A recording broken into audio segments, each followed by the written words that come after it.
So as an entrepreneur, no matter what you do, you're gonna make some mistakes. Some are small, some are big though. I'm gonna tell you about my top 5 because they're huge.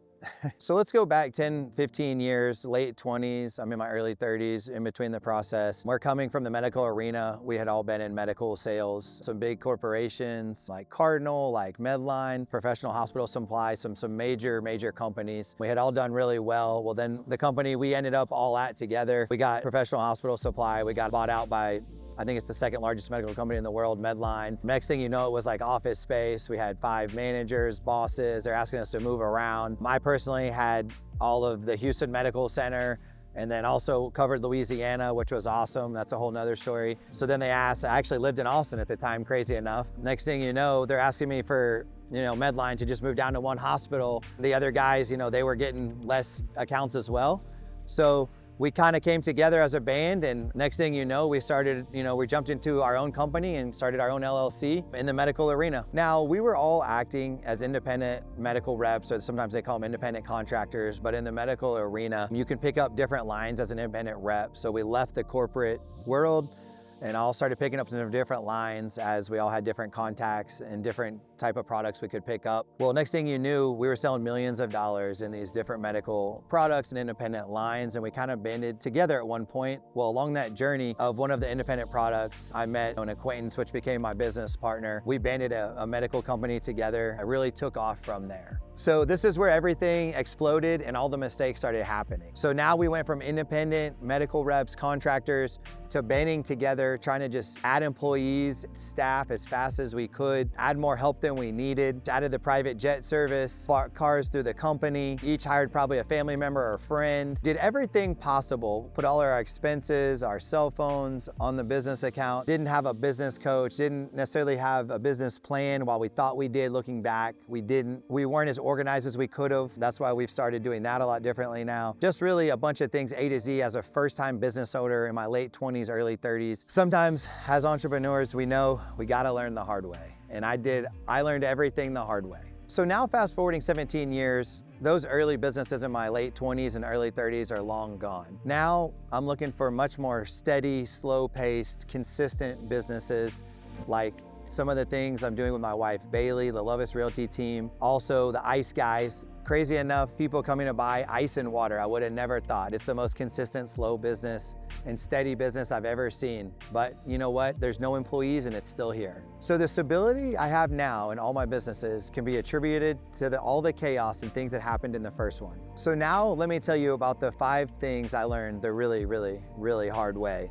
The first being hire a business coach. Get help, have them draw your plan out, have them help you through and actually draw out a 1 month, 6 month, a quarterly, a yearly, a 5 and 10 year plan. If you as a new business owner are not thinking 10 and plus years, you will not have the systems and processes.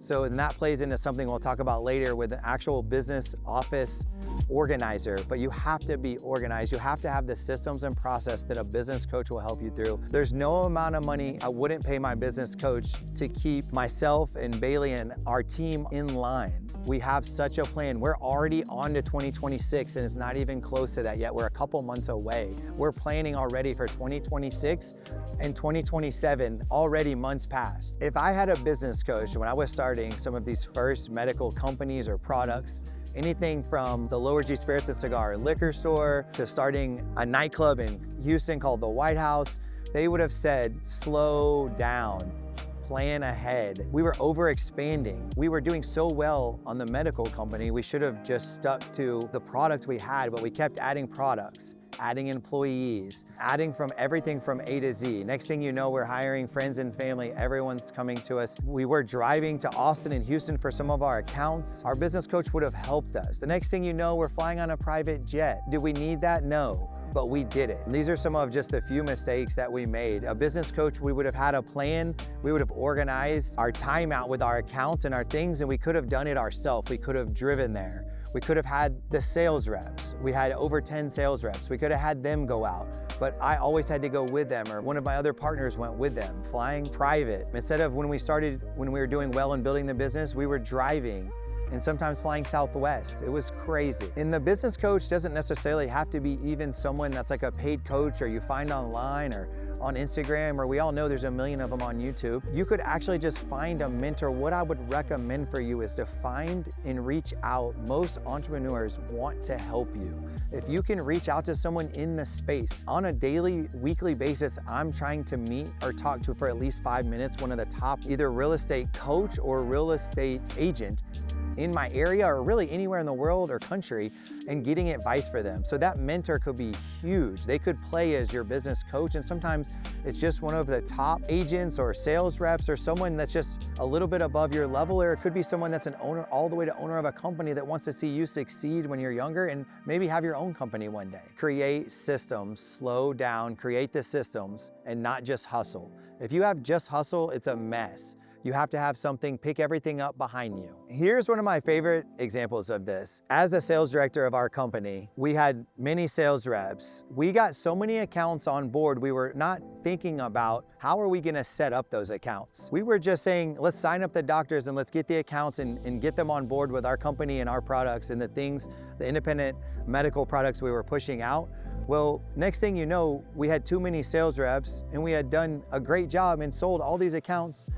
And we had 10, 15 doctors that were ready to start within the next 30 days. We had one person to onboard them all within 2 or 3 weeks. So then we realized we had to hire onboarding people. It was just an absolute mess. We ended up out of the 10 or 15 counts, maybe holding 5 to 7 of them, which was about half. And the hardest part in the medical arena is getting the doctor on board. But we got so many on board, didn't have a coach and didn't have systems and process to onboard them. It was atrocious. Because nobody thinks about this, everyone wants to get as much business as possible. We had too much. So what happened was is some of those doctors that we lost or didn't end up getting onboarded quick enough, they went with someone else and who knows who they know. So we lost their trust and those doctors never came back. It wasn't like we could just run back to those doctors and get them back on board. They went with one of our competitors and most of them honestly stuck with them for many years. Now, did we get a couple down the road? Yes, but if we would have just slowed down and done it right, we could have had them all. Get the accounting process streamlined. Depending on how big you are, get an accountant, get a CPA on staff in-house. Bare minimum, get a bookkeeper to get you through the process of having the money flow properly to your employees, to your sales reps, to your staff. If you pay accounts or referral fees, have them get that set up to get everyone paid properly and on time. That can be one of the most important things. The worst thing you can do is what we did. We started way too late in the process. While we got to finally a bookkeeper in-house accountant, we hired the right CPA firm towards the very end. And this caused a bunch of issues and way more work. We ended up having to get them years of things, pay back taxes, get caught up, get sales reps that we lost even. They had moved on to another company because we couldn't get everyone paid quick enough because we had so much money and so much sales coming in. We didn't have the processes that should have been on the front end in place. Asking a CPA, accountant, or bookkeeper to go back even just a year or two, hopefully not many years, is an absolute disaster. Half of them won't even take you on as a client. You have to start with a good accountant, bookkeeper on the front end. So we were so focused on the future and expanding that we didn't even realize our core business, the medical business, was crumbling beneath us because we didn't have the systems and process. We didn't have the organization. We didn't have the coach or mentor.